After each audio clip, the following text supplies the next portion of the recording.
Mags, how you doing? I can't hear Mags. I, you don't have a mic? You don't have a mic?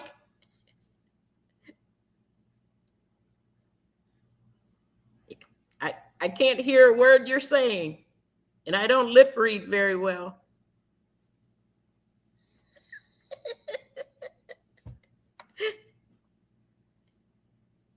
I don't do sign language either.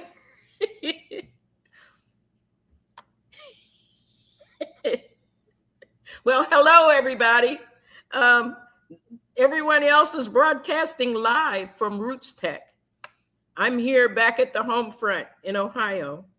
So it's just, we're still trying to get some technical kinks worked out. But I'm sure everyone there at Roots Tech is having a good time, and they're able to walk around and see everything that's going on. I think in a minute, Greg will be joining us. And so will Betsy and Vicky at some point in time. But right now we've got hopefully a lot of things that are going on. Hey, there's Asia. Hi. Hi. Okay. Greg and Vicky are in place, so I'm going to add them to the screen for y'all so you can see where they're at. All righty. They're roaming around. There's Greg. He looks like he's outside. Hello, everyone, and welcome to Roots Tech. And Vicky's inside. Can you hear me? Yes, we hear you just fine. Fantastic. Excellent. Well, it is a beautiful day in Salt Lake City. I'm just panning outside of the Salt Palace. And this is, we're in downtown Salt Lake City, Utah. And it's a wonderful day. It's been a little cold and rainy the last few days, but here we are, day 3, Saturday, family day at the Roots Tech. And we're going to go into the convention so that we can take all of you WikiTreeers who haven't been able to be here personally on a little bit of a tour to see what it is that's going on. And hopefully you've been able to enjoy some of the Roots Tech conference online virtually for free and stuff. Yes. So here I am. I'm outside of the Salt Palace. And can you see this sort of giant cylindrical thing reaching up into the sky?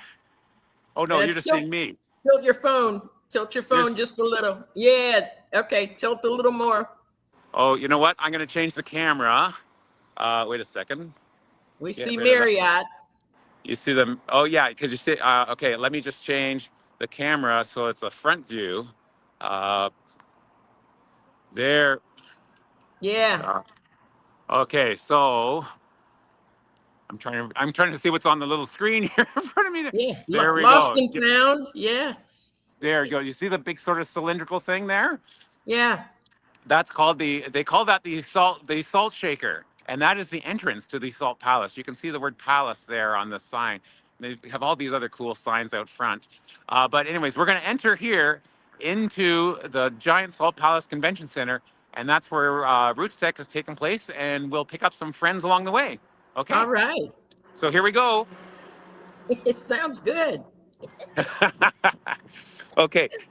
Now, we'll see if the sound connection is going to be fine as we enter the very busy building, because there have been lots and lots of people, and when we get inside, you will see how many are there in the convention floor.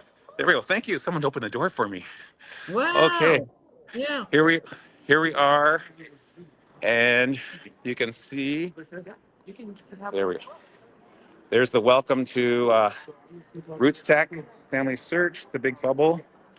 Not all of them, but... And let's see if we can find any friends along the way. Oh, okay. Who's that?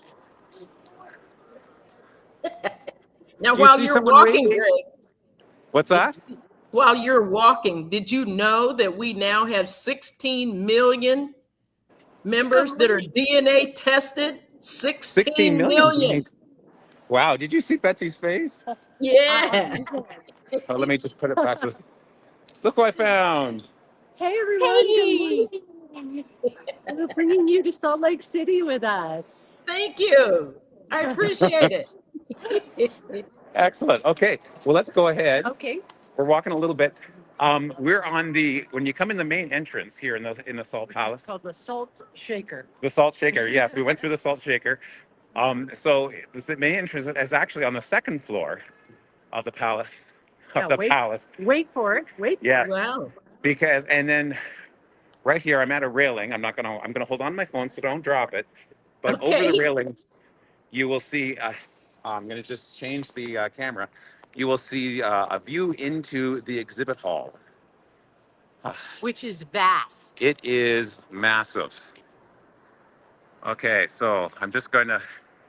You can just sort of see. I'm just panning, and there's many, many, many, many, many booths. Do we know how many booths there are? I don't. We should have looked up that number.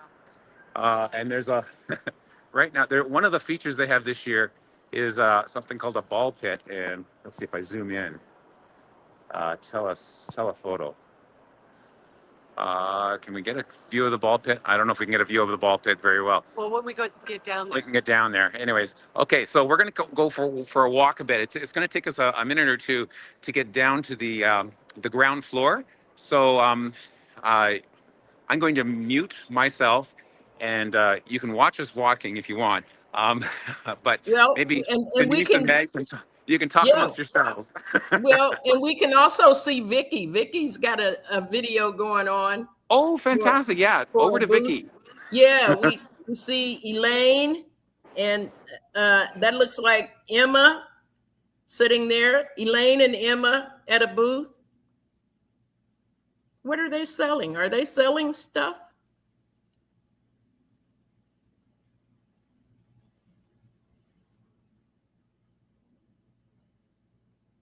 I'll just add one more profile. Yeah. Do you hear me? Can you hear me, Yes, I Denise? can hear you. Yes. Oh, I hope it's not too noisy. Well, we got No. Emma, as you say. Elaine is talking with a WikiTree, or maybe a future WikiTree. Okay. And we have all this swag for the Yeah. attendance. People can take selfies with our orange flag. And there goes Sandy. Sandy doesn't want to be on camera.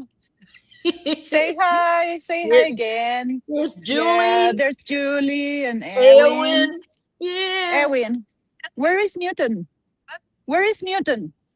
Newton is in his cave. Oh, Hang out. Just time out for a nap. Do we need to show up? okay. Come and get it? Okay, Newton is taking a nap, but he has been working hard here at the booth. Okay. Poor thing. He's our mascot. And let me see if I can get Sandy. She was hiding. Ask about projects. Yeah, look at all those projects. And folks, and I'm sure Mag can contest to this. We always need people to help out on those You're projects. live, David. Say hi. These are swag. Hey. I'm sorry.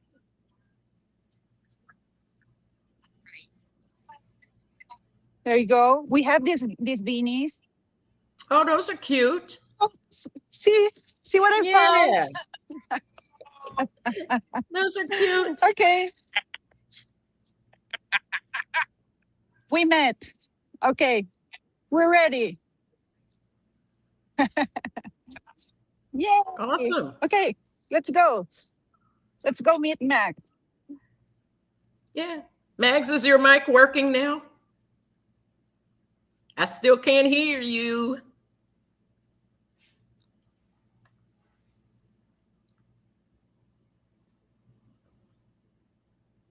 That's a pretty big area.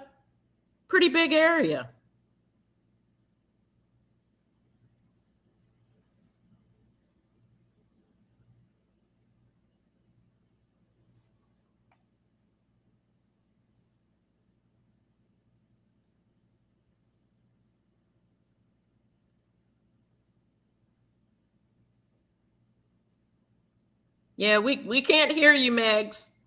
I know you're sharing some knowledge with us, but we can't hear a word.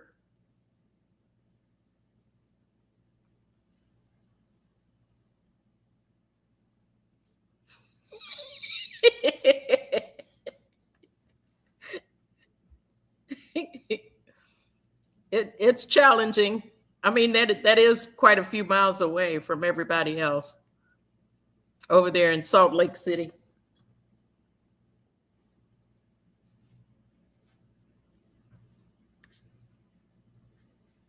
Can you hear me now, Denise? Yes, I can, but there's a little feedback. That's okay. I don't mind being feedback. I'm going to say this for the 15,000th time, is that I think that we've really bounced back from COVID times. And it seems to me that we have way more people this year than we have even last year at Roots Wow. Tech. It is just covered up with people, lots of vendors. Wow. I agree. Can you hear me, Denise? Yes, I can hear Okay, you now. good. A little bit of feedback. We can't hear her now. Yeah, because we were getting feedback. Oh. And what about me? You hear me? Yep. Heard you, Vicky. With feedback? Feedback? Thank you. Yeah, there's a little bit of feedback. Are you still on? Is your laptop on? Yeah, now there's a lot of feedback. Camera mic. Okay. So let's take that camera mic and it says right there. And then it can shoot that up. Okay, can you hear me, Denise? Yes, I can. Yes, you can? But there's some feedback in the background. Yes, feedback in the background. We're trying to work on that. People, are so used to hearing us for technical. So there you go. Can you see me? Can you hear me, Denise? I can see you. You're frozen. I can hear you. Can you move to this chair? Or move over there with him? Yeah. Sorry. No problem. And then point this to you guys. And you got you two? Yep. And they can hear you. You can hear them, right? Yep, we can hear you. Okay. You can hear us. And Good. me. Yes. Okay. Yes. Okay. External Should we, mic. well, as long as you can Okay. hear us. So it sounds good. Can you guys hear me Monitor, right now? Roots Denise, Tech. give me a thumbs up if you can hear me. First, what did you think? Or First time in crash. USA, first time. The whole LiveCast is going to be just as funny. I know. I know. Oh, we've had Well, so you know much what? fun. See what happens when you get everybody in the same room. You know what? Yes. I think I'm losing the connection. So, yeah, I mean, besides the exhibit hall, which you saw a little bit of, with so much to explore, the talks, the calendar for the talks is just chock full. And luckily, you can watch many of those online. Yeah. So I was mindful. I wanted to go to one session, and I made sure that it was not it was an in-person only session.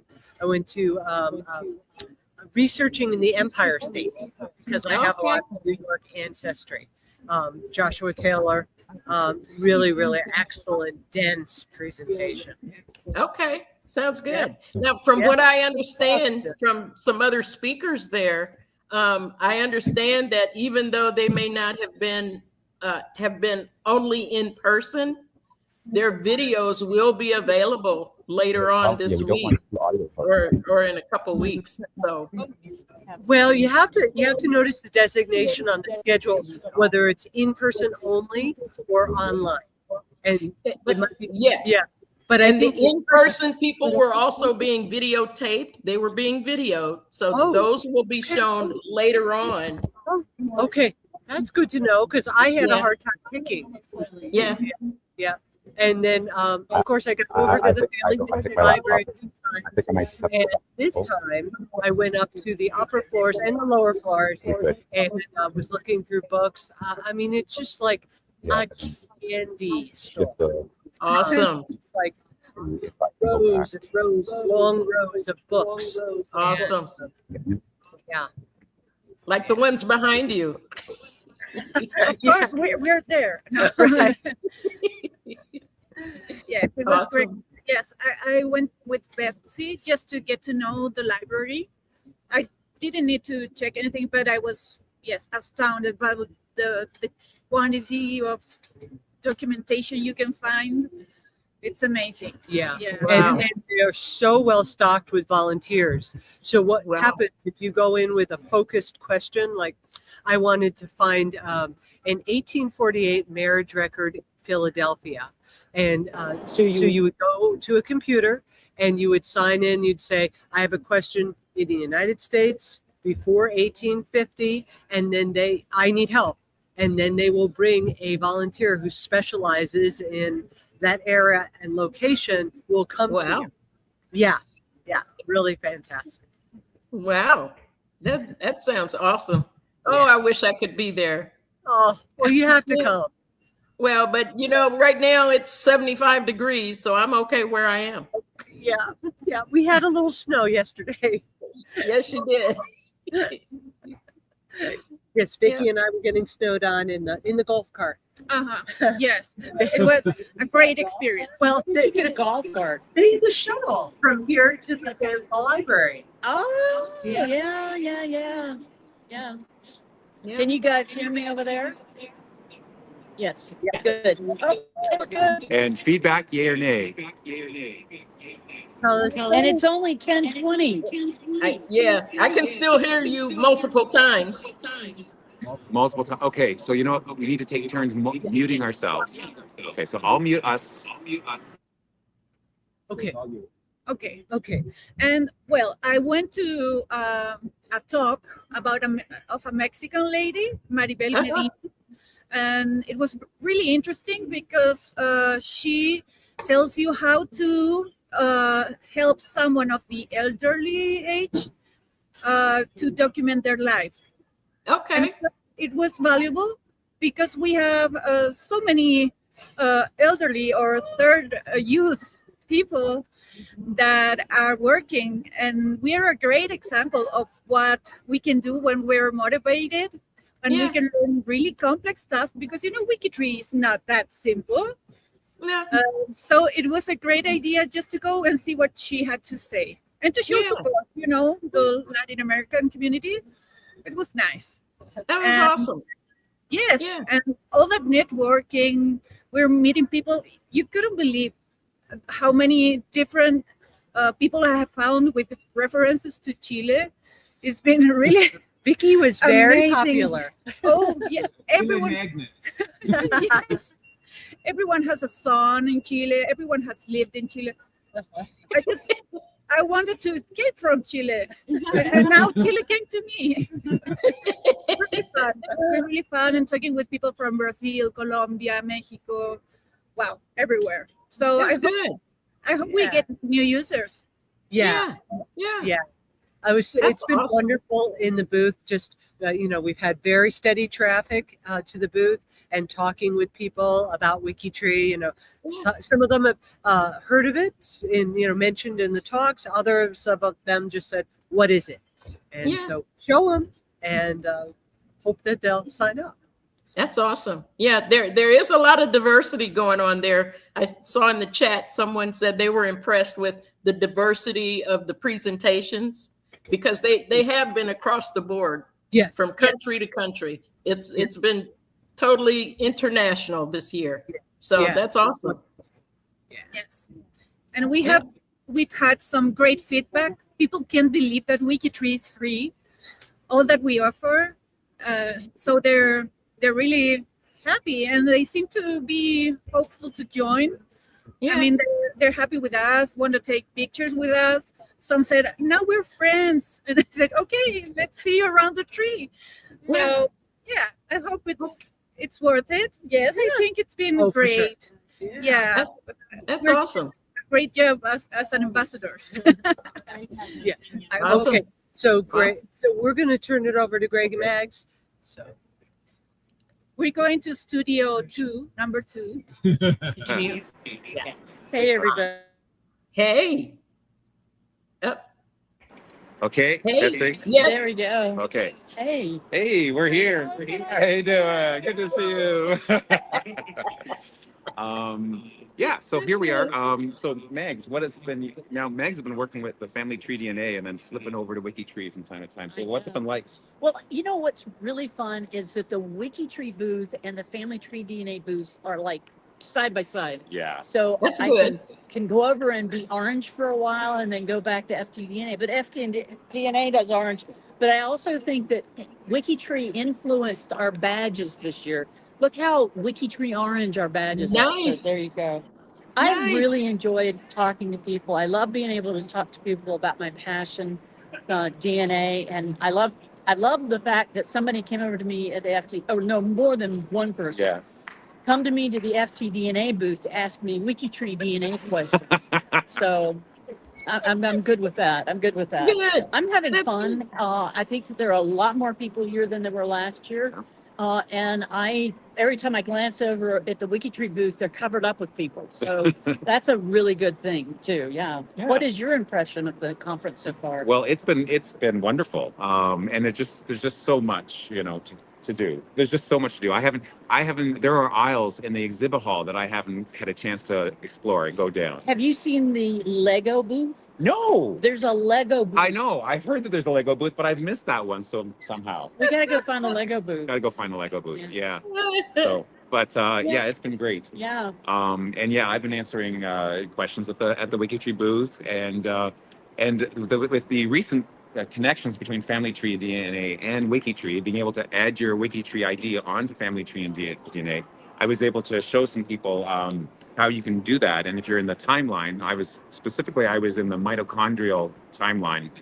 And when you go to the settings, if you add WikiTree, you add the WikiTree to the, you actually see, and I saw this, you could actually see the ancestors, like the profile pictures of your ancestors as it goes out. Yes. Which is very cool. That's in one of the time tree things for There's in the discovered matches, which was very cool. It is very cool. It is so cool. And Yeah. the other thing is that WikiTree and FTDNA are partnering with the DNA group projects as well. And I think Chris Whitten has decided that he wants to really work on the surname projects part of that right now. And the one name studies, we do geographic DNA group projects, and that's going to be cool working with the one place study projects over that. Yeah. Oh, it's so cool. And I love that WikiTree and Family DNA, Tree DNA have really gotten together in their partnership. Yeah, that's right. It's for me as well. When I'm not at the WikiTree booth, I've also been involved in some meetings with the tech team, the WikiTree tech team. And I ambushed one of the programmers, Bjorn, from Family Tree DNA yesterday, and showed him that there's a little wee bug in this, and we figured out exactly how to fix that. I mean, I figured it out. Now he has to do the work. Bjorn probably finished it right before he went to bed last night. Probably I don't did. think Bjorn sleeps. Oh, awesome. Check that out. I won't check it out now. Yeah, another time. that's what collaboration is all about. We just redid the Mito tree. So we went to dinner on Wednesday night, and Joran said, we just finished the Mito tree update. Oh. Right before they walked in. So check out the Mito tree because it's got a new update on it. Excellent. All right. Yeah, it's good. All right.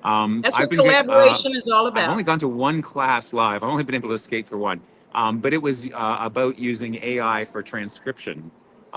Because I mean, good segue. You can't go anywhere these days without AI. And AI there's many workshops on AI at the Roots Tech this year. So and many of them are available online afterwards. So even if you're not here physically to watch it, you'll be able to watch the replay or rewatch them live if there's still some more today.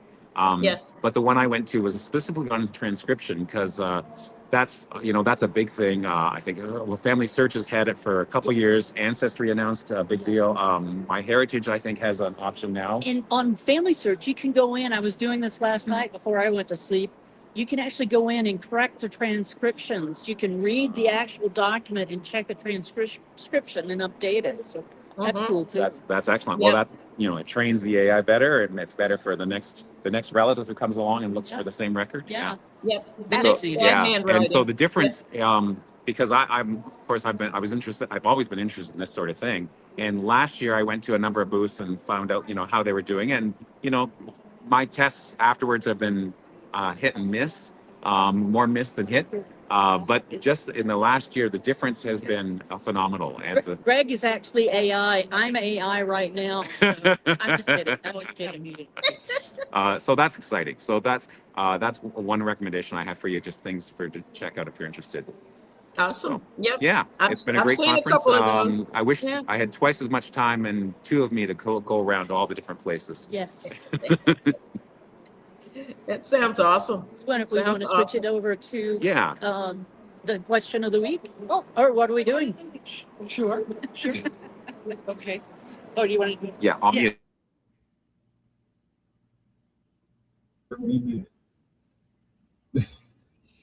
Well, Good to go. since Greg was mentioning AI, which is very, very timely. So question of the week is, do you use AI in your genealogy research? So I thought what we would do, I have, just a summary of some of the comments that we got. I think there was like 47 or 48 answers, but I thought the four of us could also just chat about where we are with AI in our research. So one point that I really agree with, came up multiple times, is do not trust, you need to verify. Like take it as a helpful suggestion, and then double check it. Someone said, and this made me chuckle, well, I have to verify anyway, so why bother? That's right. That's right. But some of the uses that people were mentioning, one person scans books, so basically their own homegrown version of full text searching, versus scanning page by page. I was doing some of that in the library, and it is mentally exhausting. Transcription, as mentioned, rewriting record information into full sentences, which I think that can be very helpful. And that's kind of it's such a narrow lane. I think that there's not too much opportunity for AI to go wonky. So that's maybe a good narrow use for it. Translation. I love what I can do is take my phone, Google Translate. I'd have the app, and I turn it to camera mode, and then hold it over a page in another language and say, please translate for me. And then right on the image, it pops up in English. That's fantastic. Love this. Someone brought up making person tables from obituaries. Wow. Yeah. You can do that? Apparently. Yeah. Creating diagrams of complex information. M. Althoff says that they make browser extensions. So you have to share that with us. Yeah. It sounds like programming, coding. Wow. So I feel like I couldn't speak too in depth to that answer, but it sounds interesting. Important point, the quality of the prompt that you give AI is really key. Don't just, be as specific as you can. David Draper suggested that maybe we could do a WikiTree free space page of AI best practices. Oh, yeah. Yeah, and tips. And tips, yeah. Some people do use it for writing. I personally, I like to write, so I don't want to let AI have that fun. So, and keep in mind that AI can't get past a login screen. So like it can't get into Ancestry or newspapers.com for you. So some people said it was really especially good for military research, like decoding the abbreviations. And last one that I thought was super cool was building a map. Someone used Claude to build a map of where their ancestor had been throughout the Civil War. Very cool. The migration. Okay. Lots of creativity in using it. Yeah. Okay. I've seen it used. I use it for translations. And especially, I like the comment that you made about, well, someone gave that answer. I photograph books. I upload the photographs, and then I say, summarize this for me, turn this into a biography, because sometimes books are written in a novel mode or historical, well, whatever. So think, talking about prompts, think as a genealogist, and write a biography with facts and locations, emphasize family connections. So it turns maybe something that was written in other tone into a biography that you can use in WikiTree, on WikiTree. So yes, that's my main use. Also for improving the quality of photographs. You can also prompt the AI to not lose, I don't know, the look and feel of a photo when it's old. This, and I always give context. This is a Chilean person. This is a German person around the 80s, 18 and 40s. And I always say, for instance, if it's black and white or is it sepia? Sepia. Yeah, mainly that. Or this is a soldier. This is whatever you can add. Yes. The more information you give, sometimes you don't need to write a poem or a novel, right? You just have to make it efficient. Yeah. Yes, that's my main use of AI. What about you guys? What, I may have a different perspective because I particularly do not like AI colorizing my ancestors or creating talking videos of my ancestors. That just creeps me out to know. And there's no way that you can take the sepia color out of those beautiful black and white pictures and make them as good. I like crisp black and white. So the images aren't the thing. What I do, since I have to write a lot, and if you know me, I'm not a great proofer. I may be a proofer after the fact, and I blame it on autocorrect. It is. I just should say autocorrect is me.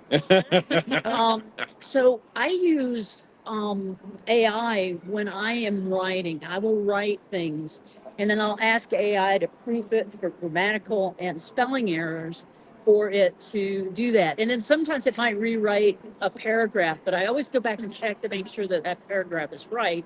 But the other thing is that I do is anytime I use AI to check something that I have written, I always post at the bottom that this may have been checked with Perplexity, because Perplexity is my choice for AI. This may have been checked for grammatical and spelling errors because Mags is autocorrect. So that's my view on it. I'm not using it for family research. I am not using it for transcriptions. Although I did last night for the first time ever find some really good documents about my Galdings in Virginia where their property was, and there was a transcription. So tonight I'm going to go into the transcription and I'm going to correct some of the little errors that I can see so that the AI learns more about doing transcription. So yeah, what is yours, Craig? So surprisingly, for someone who writes a lot of apps, I don't use AI very much at all. I've dipped my toe in, and I was actually late getting to the party because I was afraid of the black hole I was going to fall into and never get out again. He met Steve Little and Mark Thompson at a conference in Ontario. I did. A couple of years ago, and he saw what happened to them. That's right. They're still down the black hole of AI. Yes, that's right. And just knowing what the kind of obsessive personality I have, I knew that if I dipped in, I would be lost forever. So I've taken a few little baby steps. I actually took a course with Steve and Mark on learning how to use AI. But what I haven't done is I haven't blocked out enough time to do a lot of the practice, because you need to use it for a good chunk of time. He said like 20 hours to 50 hours to even just sort of begin to understand how it all works. And we know grandpas don't have that kind of time. Grandpas do not have that much time because they're looking after little guys who are running around all the time, and they want to play trains and whatnot, which is great. But then, in the afternoon, little kids go to sleep. But so do Grandpa Greg's need to go to sleep too. So and it's not a 20-hour sleep either. No, but so I have tried it with transcriptions. I've tried a few things there. I have, like Betsy, I really like writing myself. So I have not used it for writing, though it sometimes pops up and does suggest, changes. Are you shaming me? No, I'm not. No. I'm going to get you a non-autocorrect as me. Yeah, that's right. I'm with autocorrect. That's right. I mean, sometimes it does change, suggest grammar changes and stuff. But in terms of writing, a flowing biography, Right. I want to do that myself. Because I think I have a style, and it doesn't match what the other ones do. So, With Perplexity, I can get it to keep my style. now that's wild. I can give it a prompt that it knows my writing style. It knows your writing style. And it can keep my writing style. Well, that's not freaky at all. But the one thing that I do use it for, when I am coding, if I'm using VS Code is the one I program tree apps in, it now has a feature so that if I'm typing something, it can sometimes predict what my next line is going to be. And it started doing that about almost a year ago, I guess. It started doing that. That really freaked me out because it was exactly what I was going to type next. And now it tries that and does that, fairly often. And about at least 7 out of the 10 times, it's exactly what I was going to do. Sometimes it's a little tweak, and then sometimes it's just way off. Have any of your AI workings ever pulled in anything that one of your grandkids have said? No, they have not yet, done that. not yet. No, Okay. no, they don't. The mic's not on, so they're not transcribing that way. Yeah. So, anyways, that's basically it. So it's limited, and when I get some more free time, I'll delve into some more. I have to run because I have a talk that I'm giving here at 11 o'clock. Thank you so much for having me. I miss you guys. We miss you too. Thanks. All right. Thanks for coming to Mix. It was a treat to have you with us.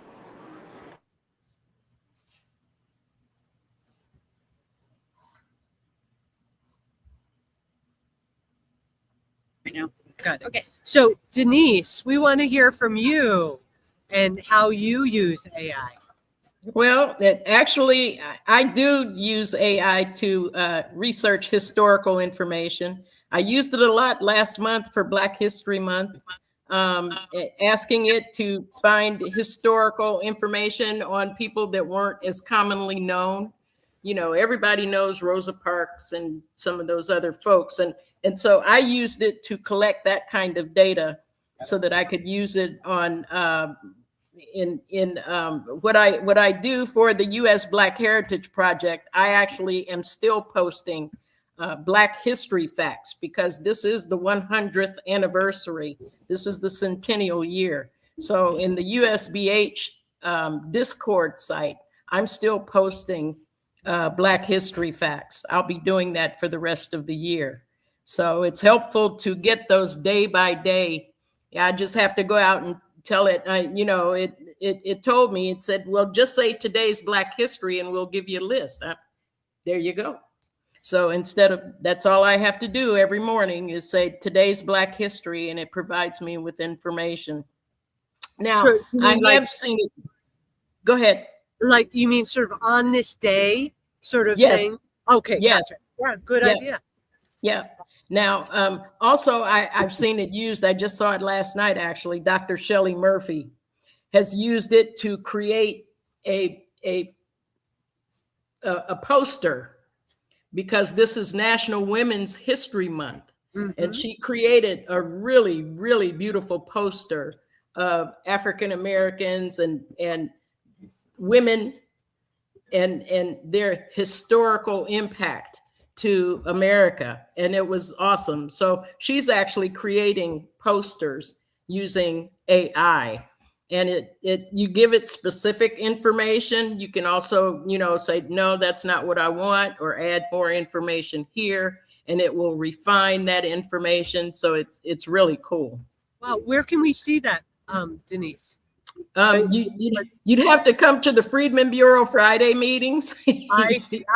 Okay. Yeah, that's where she shared that last night. So yeah, Freedmen Bureau Fridays, and I can post a link to that out there on G2G somewhere. But it's awesome. All right. Thanks. Well, look who's joined us. Yeah. Who is that? Okay. Yes. That's not Mags. It's Rob Pavey, the creator of the WikiTree Sorcerer extension. Hey, Rob, welcome. Yes. Hi. here at Roots Tech for the first time. Yeah. Didn't recognize you with the beanie cap. The beanie, yes, we're giving those out. Yeah.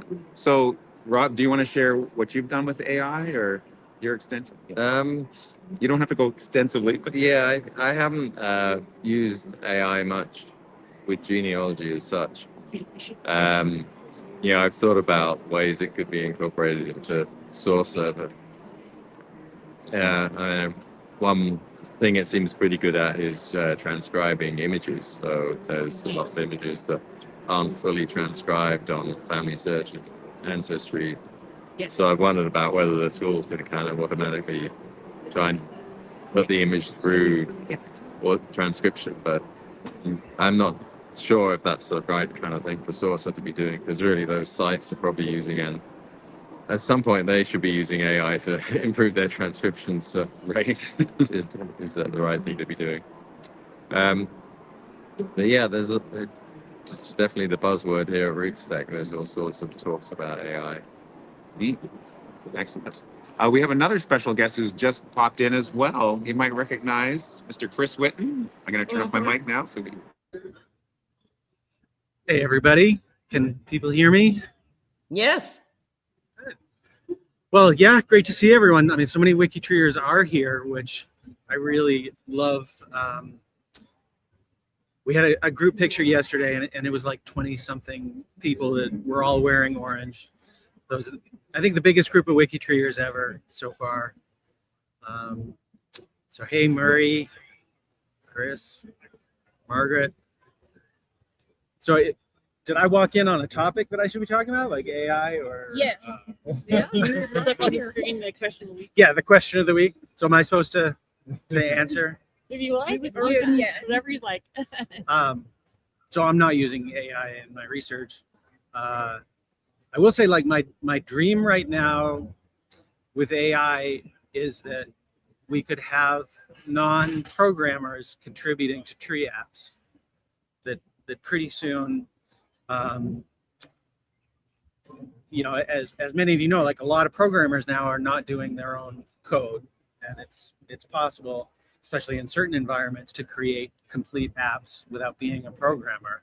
So if you already had a vision for something that should be a tree app, you could create that without being a programmer using AI.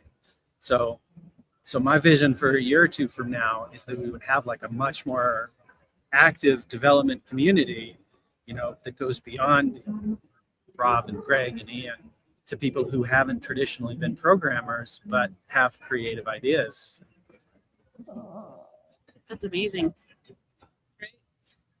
So let me have I'll make a question, different topic. How did you get interested in genealogy? Yeah, that is different. I think the beginning was my grandmother and my great aunt. My great aunt, she was very into genealogy. She was like we have the Mayflower ancestors, and she's a blue blood New Englander. She's on that one line in my family that's completely blue blood. So she's the old school daughters of the Mayflower type. And I loved her dearly. Her daughter was active on WikiTree actually for a long time. But when I was a teenager, I sat with her and she went through our family tree. And so that was the very start of it. And I saved that. And then years later, at the time of my wedding, I started putting together my genealogy and doing that more in depth. And I actually then created the website that would later become WikiTree at that time. Because what there wasn't in the market by that time probably didn't satisfy your needs. So you created the solution. Yeah, I should have probably done more research on what was on the market. WikiTree would have been better if I understood better how sophisticated genealogy software and websites had already become. But to me, the way I had looked at it is I just created a website that was what I wanted it to be. And then I wanted it to be collaborative. And I was already doing a wiki at the time. That was my business. So to me, I just wanted to make this website collaborative, and I did it in the way that made sense to me. So yeah, some mistakes were made because I didn't look carefully enough. effect. But also you came at it from a different angle, from maybe a way that others wouldn't have seen. So you came at it from maybe a beginning genealogist view. Yeah. So absolutely. you saw a different view that provided something maybe that was needed instead. You know. Yeah, I did have fresh perspective on it. You saw different, so you gave maybe a better way to do it, because this is really collaborative. It's a community. It's focused more on that. So I think that's beauty right there. Yeah. Success. So we can share this if you like. Oh, You guys want to talk about that? Oh yeah. oh, So I'll put that up in the There's screen. the photo I just mentioned. yay. Hey, that's really good. Yeah. Yeah. Just take a picture of me and It is put really me in there. Yeah. At least. Wow. You can use AI to take a picture of me right now. This shot. Yeah, And In orange, put at me in least. the group. Yeah, absolutely. The most people in orange. So, that's great. and yeah, it's great here at Roots Tech. You guys all know because we stand out so much. And it's so easy to see from across the hall. Yes, people highlight that. Mhm. Everyone who comes in front of us says, "Hey, I love your colors. I like that color. Well, come in." Well, that's something. You got some common ground then. Yes, Let's bring you over to the orange side. exactly. The orange side. Not the dark side, the orange side. Brighter, the brighter side. Well, it's great to have you and talk more personal things with you. I don't know. You're married. I am. How many kids do you have? Just one. Just one. Just one, and she's 17 now. So yeah, we're not gonna have any soon. Who's your favorite ancestor? First of all, is your tree on WikiTree? One. Yeah, it's absolutely nowhere else. And if it was somewhere else, it wouldn't be anything. No, my 35 million relatives are on. Wow. Yeah. So how far have you traced your ancestors? And where to? So the truth is, like, I'm the type that the last few hundred years is what interests me the most. You know, like, I can't say I care that much when it's 400 years ago. I kind of feel like those are such distant ancestors. They don't feel that connected to me. So it was, you know, I came to it, I would say, as a family historian. Like, I came to it as somebody who loved my family, who wanted to record the connections between my own family members, how we relate to each other, how we relate to those who have passed on. Family heirlooms always meant a lot to me, and that's kind of why, like, the free space profiles became something, you know, it's because I wanted to use those to describe objects and places, you know, that integrated with the family history, not just the genealogy. So I know I have some very long lines on WikiTree, you know, thankfully, mostly because of WikiTreeers other than myself. And Because you're connected. Yeah, like there have been a couple who have contributed. What's your So 67? It's around 3,000. Oh. 3,000 something. Amazing. Yeah, I think like 32. Oh. So we've done a good job. yes. Yes. Yeah. No, I'm not responsible for most of those.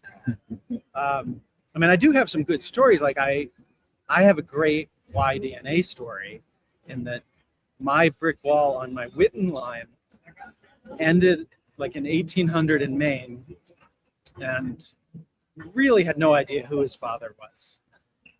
And somebody found me on WikiTree, the Cousin Bates story. He searched Google, found my, you know, third, fourth great grandfather, and he came to me and said, I think that my ancestor was his brother, you know, and here's why I think this, and we know who his father is.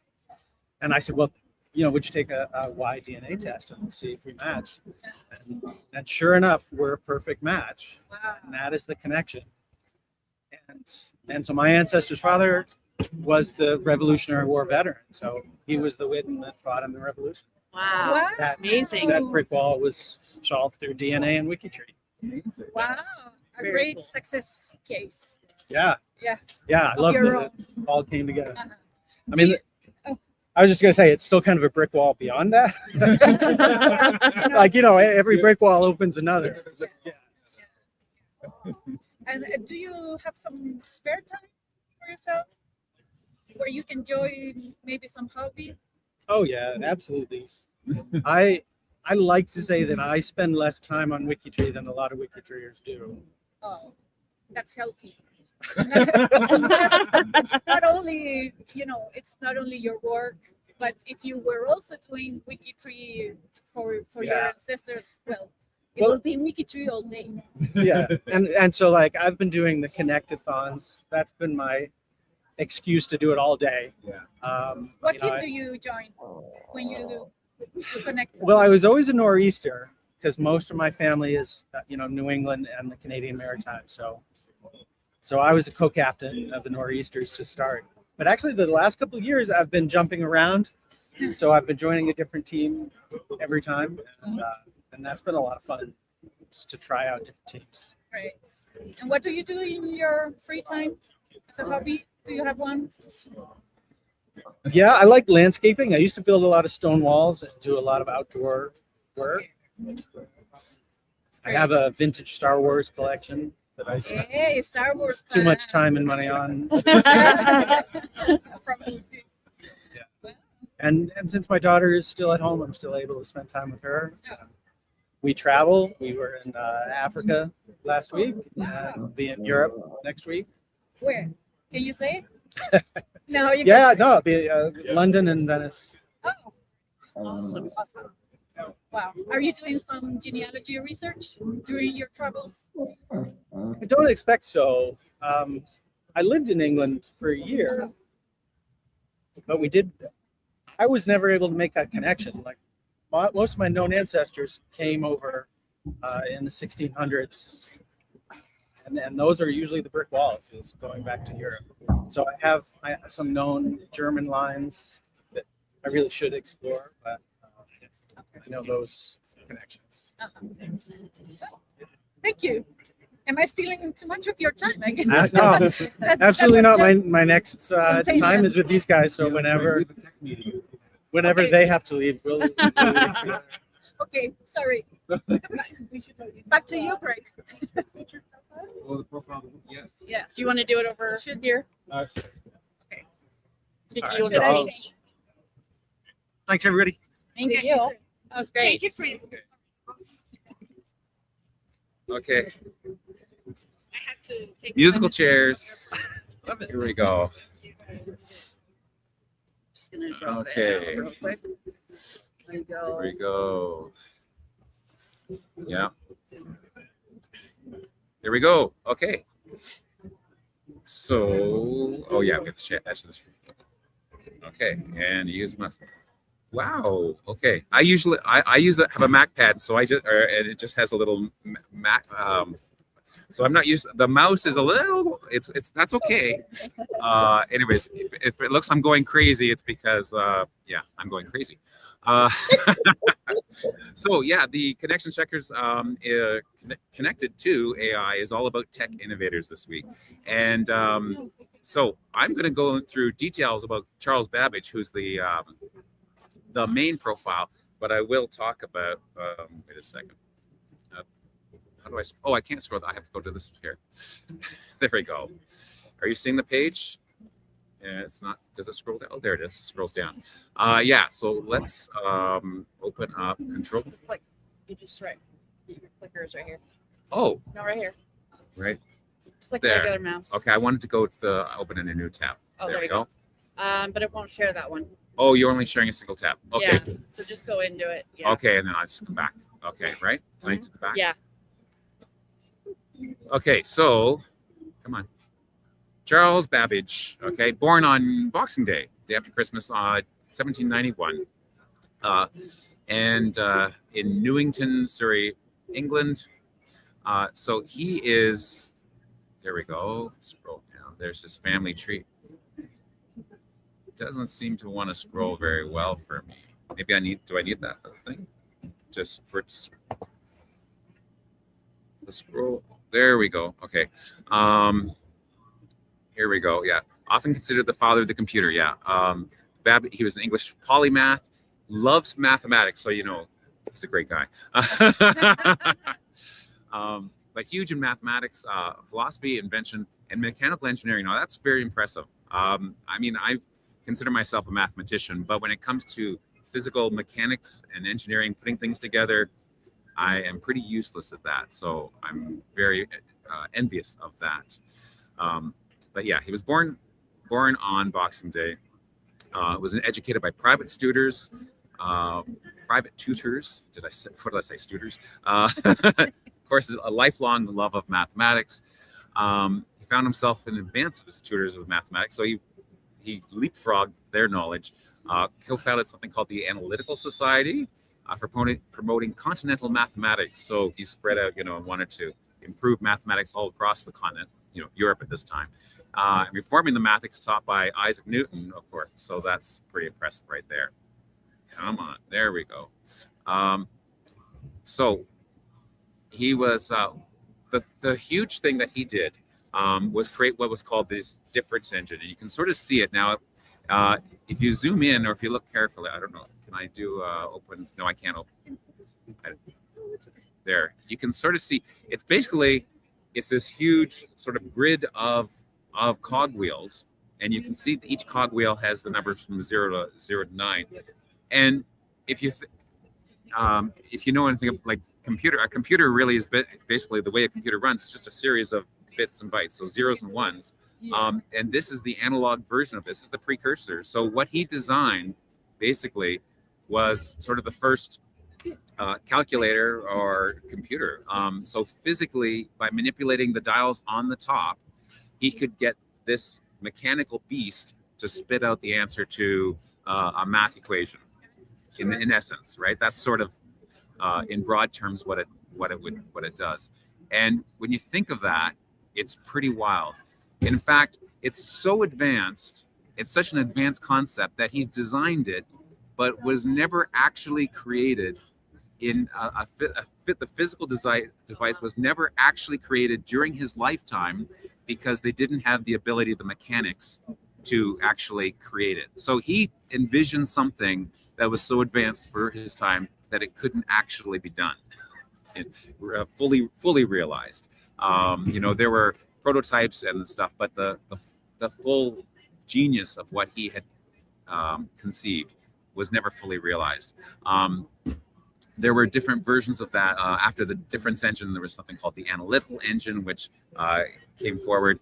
And one of the neat things, so that was controlled by a series of basically punch cards. Some of you who are old enough might remember that programming was done with punch cards, you know, and you'd actually send them off to be fed into the computer.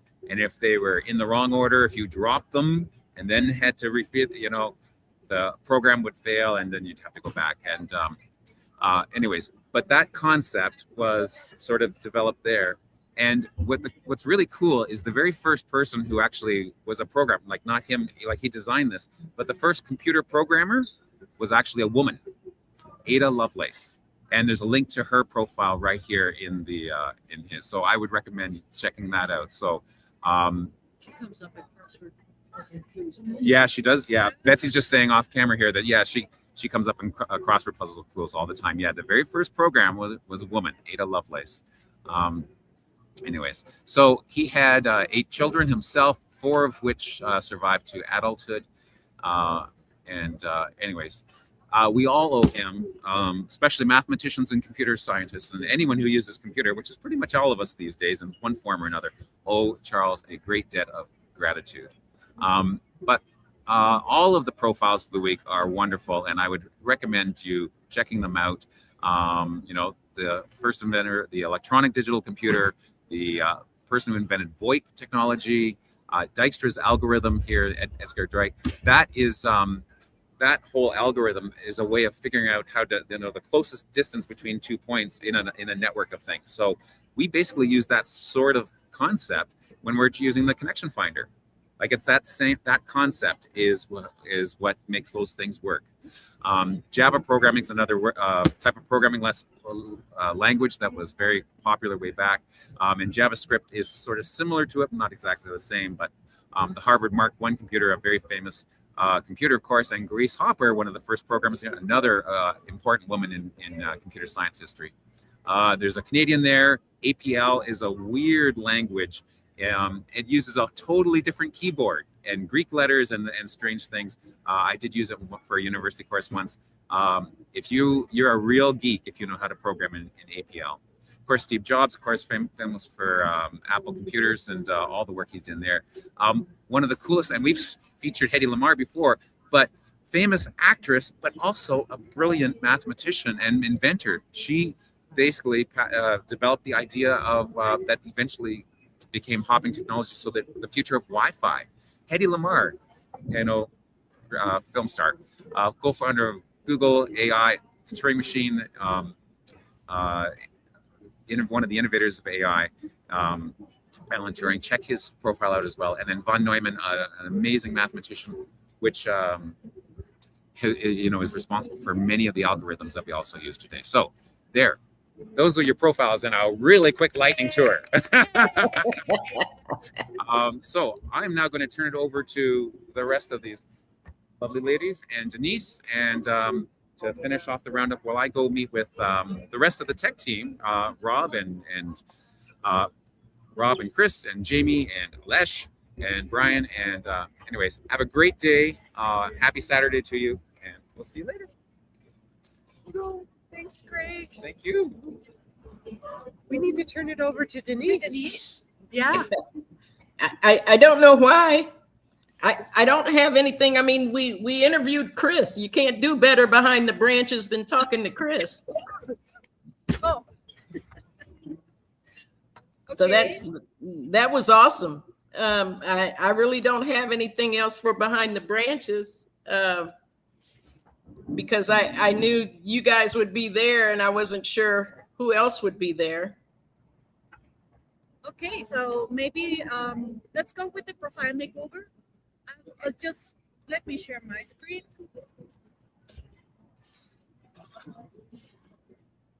And we're going through a thunderstorm right now. So if I lose you, that's why. It's really storming here right now. Well, hopefully not. Yeah. Well, there's my screen. Okay, I just want to invite you to the profile makeover of this month. The theme is Women's History Month. So I invite you to give a dash of love to the profiles of those women who have changed and have impacted the life of your family and your community. For instance, I can give you some examples. Oh yeah, I'm sorry. What women can you spotlight this month? So maybe mothers, grandmothers, and great-grandmothers whose stories may be underdocumented. We mentioned last week that women lives are maybe not documented or are in a second place because they used to be remembered by the name of their husbands. So their legacy and their history gets forgotten. So you can document those lives, and you can use the profile of women pioneers, educators, activists, entrepreneurs, and community leaders. And as someone said, everyday heroes. Okay, women whose identities were overshadowed by husbands or fathers, and they deserve fuller recognition. Okay, and every woman whose life and legacy has influenced their generations that followed. And I want to read, we already have 3 answers. I just wanted to read what Tia shared with us. I'm sure Tia is there in the chat, not sure. I think I saw Tia. Yes. Not 100% sure. Oh, sorry. Okay. So, Chris says that I'm in stereo.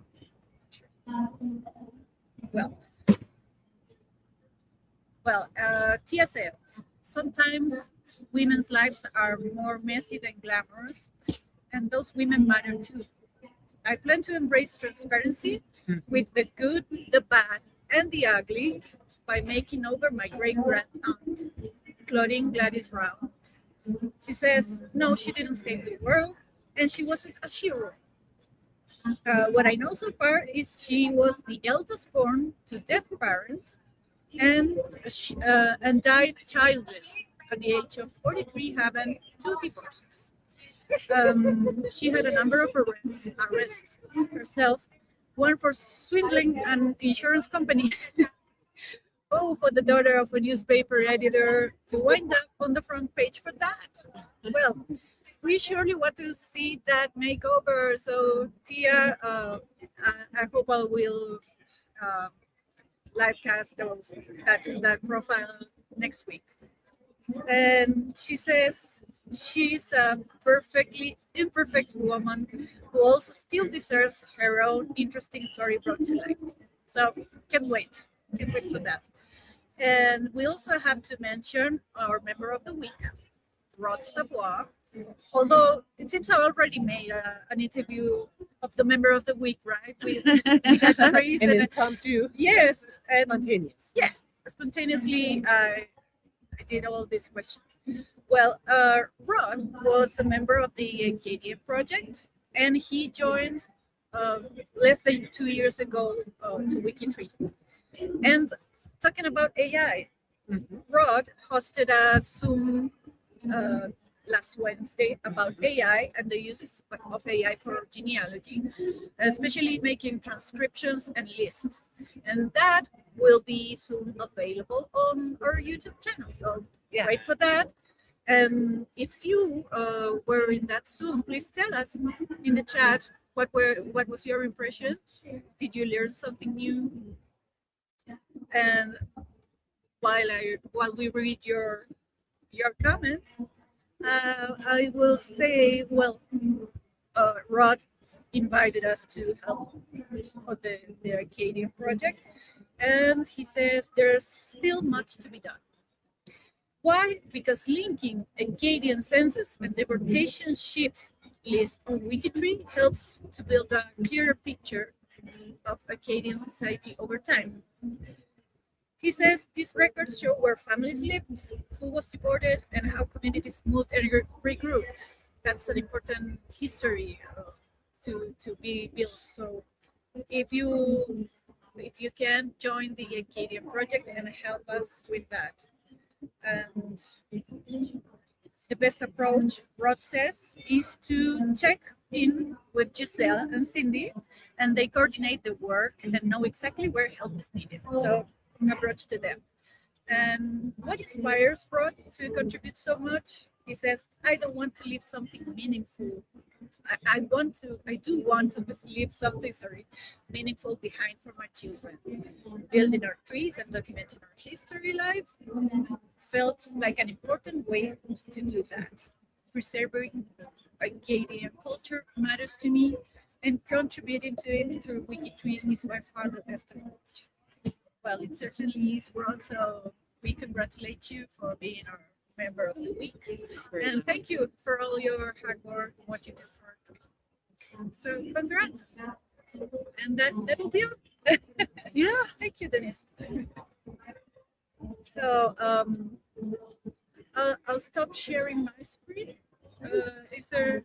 We need to talk about what's coming up next week. Oh, let me see. Yeah, we'll let you do it since you're...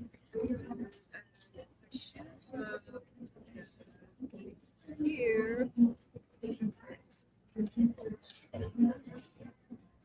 And while Vicki said getting that up, we wanted to say thank you to everybody who gave us your thought and input on the roundup and length and content and all those sorts of things. We thought we're going to review all of that, and we thought that Roots Tech was a good sort of line in the sand time wise for us to make some changes after today.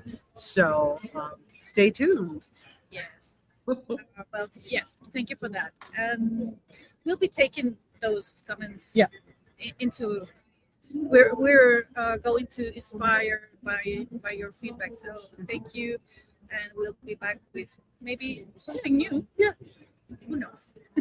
Well, I'll let you know for next week. What is next? We have a one name study for the name Horton. There are Hortons in Chile, so maybe I should give some feedback to that one name study. We'll have connection checkers, of course. We still don't know what it is. We'll have a cubicle party on Wednesday. No. They informed me on the on my earphones that we're not having that cubicle party. Sorry, guys. Not We'll link let you know. builders. There might be a different one. Maybe a different day. Oh, 1776. Oh, it's just got the wrong picture.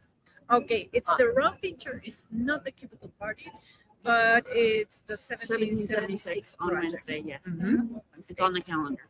And there's one place study on Wednesday too. Oh, Copenhagen, came in Poland. And then we'll have a new members Q&A. Are you going to be there?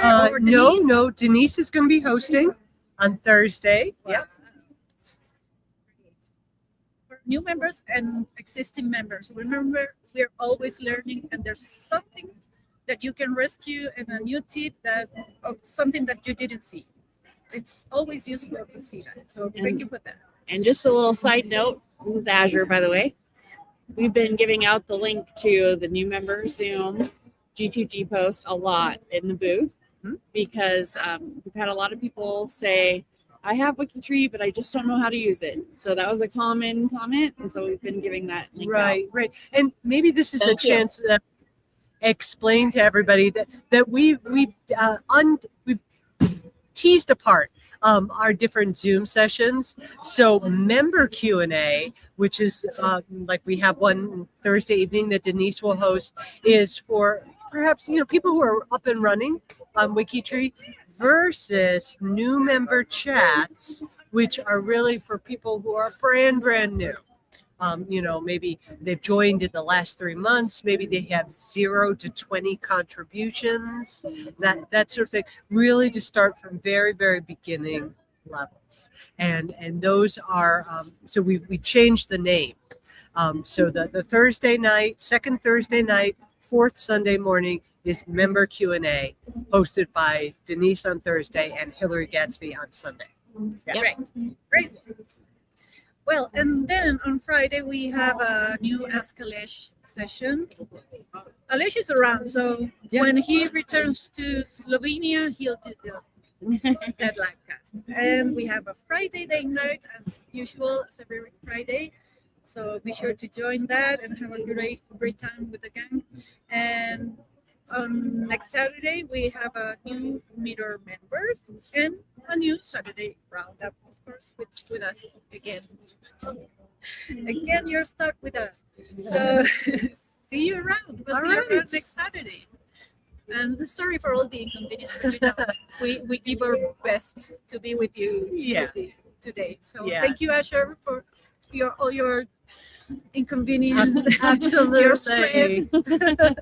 All right. Thank you, Thank you, everyone. guys. See you next Bye. week. Bye. Bye. Bye.